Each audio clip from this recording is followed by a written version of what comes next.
CM วันนี้วันที่4นะวันที่4 เดือน 3 ปี 2026CM เดี๋ยวมาดูราคาน้ำมันกัน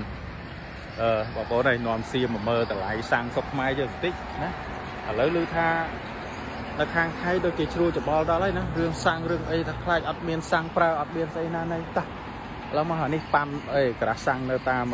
ยังตามสตรอกตามเต้CM มาดูอ้าวนั่นนะราคาเท่าเดิมเลยนะ95ข้างบนนะ95 91 95เนี่ย4,600นะแล้วก็ด้านบนก็ตาม850ดีเซล37เท่าเดิมนะเท่าเดิมเลยนะจะบอกใครนะอย่าบอกใครนะว่าน้ำมันบ้านกูเนี่ยคือไม่ได้กระทบอะไรเลยนะราคาเท่าเดิมเลยจ้าเนาะโอเค